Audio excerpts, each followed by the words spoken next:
Have you ever looked at an enemy and just decided that they shouldn't exist?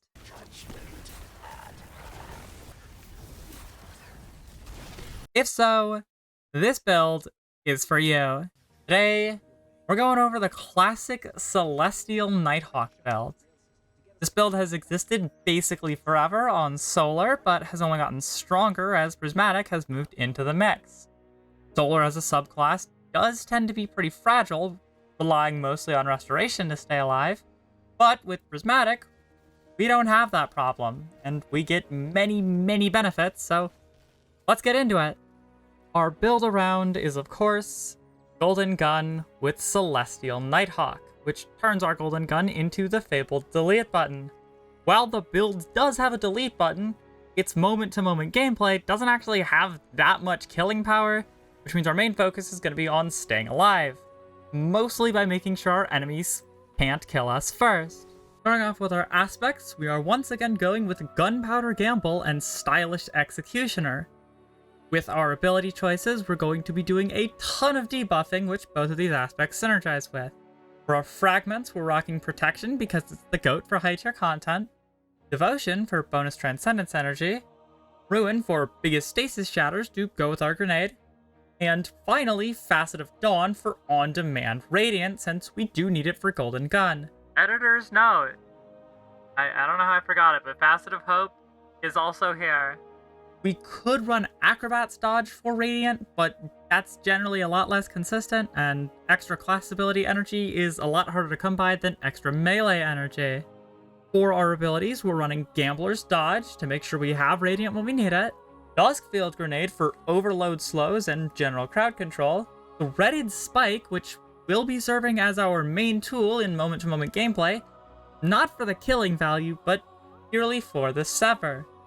Sever is ridiculous in the amount it makes stuff just not be able to kill you, and throwing this into a room is a great way to make sure nothing in that room can kill you. Finally, for our super, we've already touched on the fact that we're using Golden Gun, so we're off to our armor next. For our stats, we are obviously cranking our Resil to 100, as per usual. After that, we've put just about everything else into our strength, since Spike is our main tool outside of super. Having said that, we are a hunter, and dodge is something we're going to need more than occasionally. I only got my mobility to tier 5, and frankly, I wouldn't recommend running anything lower than that in good faith. 5 is basically the floor for what I would run here. Our mods are centered around Orb and Super Generation. In the head armor, we're rocking Double Finder with Ashes to Acids, since Gunpowder Gamble does interact with it. In the arms, we're rocking Momentum Transfer for more melee energy, and both Firepower and Heavy-Handed for that sweet orb generation. In our chest armor, we are rocking the Triple Resist setup, and that's all there is to say about that one. For our leg armor, we're using Orbs of Restoration, since all of our buttons are important to us, and Absolution for the exact same reason. You could run double Absolution if you're really hurting for ability energy, but I find that avoiding the diminishing returns is worth more. We're also rocking Strandscav, since something United States economy joke. Did I seriously just write United States economy joke on my script? Editor, put up a picture of the Dow Jones or something. In our class armor, we're rocking Bomber for more class ability regen, Reaper for even more orb generation, and Special Finisher for the second United States economy joke in the same video. Wow, I am not funny. Let's dive into the seasonal artifact. Along with our standard anti-champion mods, we're also running Unraveling Orbs for our heavy weapon and Vile Weave for even more tangles. And we have to pick a second column 2 perk, and this is kind of the best one. If you are not rocking a strand weapon, you can ditch Unraveling Orbs for something else. In column 3, we're throwing on Disruptor Spike for even more potent severs, as well as Elemental Siphon since we're rocking a kinetic primary. More on that later, though. In column 4, we're rocking Dreadful Finisher for more ammo, and it's taking all I have not to make a United States economy joke. Although I guess the fact that I just said that kind of makes the joke in and of itself. We're also going to be rocking Horde Shuttle since we're shooting a strand weapon a fair amount, and gold from lead because we need all the help we can get with the heavy ammo economy. In column 5, we're going to be rocking Particle Reconstruction since that weaken is just so good, and Limit Break since we're basically never going to be casting our super without being Radiant first, and it's already a solar buff. I can already hear the questions of why no defib? 2 reasons.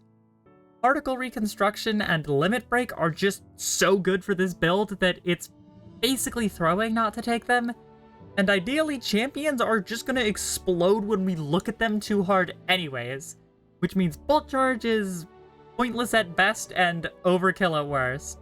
However, we aren't just going to be rocking whatever weapons for this build. We're tossing on Outbreak Perfected since it generates a silly amount of super energy when you can sustain fire on a target. If you don't have Outbreak Perfected, you should join my community because there are plenty of people there who would be happy to take you through 0 hour or any other exotic mission for that matter. Links in the description to that below. The way the build works is very similar to ye old Phoenix Protocol Welllock, it's just the execution is slightly different. While you don't have your super, you want to play passively, debuffing enemies with your abilities to keep them from killing you or any of your teammates. While this is happening, shoot your little heart out with Outbreak like there's no tomorrow to get your super. Keep in mind, there is basically no target too big for Outbreak. I will not question you if you are just shooting your Outbreak at a champion to just get damage off. When you have your super, you want to hold it until there's a big target that is justifiable for Nighthawk. Typically, this will be a champion or a larger boss enemy, but anything that you need dead fast is a good target. Once you find that target, hit something with your spike to trigger Radiant, then pop your super, and this is the important part, don't miss. That sounds obvious, but the worst thing you can do is set up all of that and then miss your shot and lose momentum. Nighthawk refunds a third of your super if you get a kill with it, but if you don't get a kill, or worse, miss entirely, you lose that momentum and have to rebuild it up all the way from the ground up. Even if you have to miss catching your spike, that is fine. You will get your spike back way faster than you get your super back. Just hit your shot. And you need to stop typing that comment right now. I can already hear you from the other side of the screen. Onyx, Nighthawk is bad, Nighthawk is garbanzo, Nighthawk isn't useful. I'm incapable of forming my own opinions about what's viable in this game because I rely on the insight of content creators instead of being in touch with the tools available to me. Counterpoint. Grandmaster difficulty, by the way. I'll admit, Nighthawk is not the flashiest thing you can do in this sandbox, and it's probably not even the strongest thing that you can do in this sandbox. Stay tuned for that. But god damn if it isn't still effective. This build was one-tapping champions in GM content, and if that's not enough to convince you to give Nighthawk a chance, I don't know what will. The Nighthawk build is still an absolute beast, and no one should question you if you take it into a GM. This build is even viable in raid and dungeon setups, as it always has been. You'll need to spec your weaponry a little differently, but Nighthawk is still king when it comes just deleting things from existence. I already showed my community once, but I'm doing it again at the end of the video because that's just the thing YouTubers do. We have a Destiny clan. If you're looking for a community to join, mine's open and you should join it. We also have a Discord server, and links to both of those things will be in the description below. Titans, we're finally covering the hammered down build next week. Warlocks, you are up once again after that. I know you have all been waiting very patiently for your turn. I will see you in the next one. Bye for now.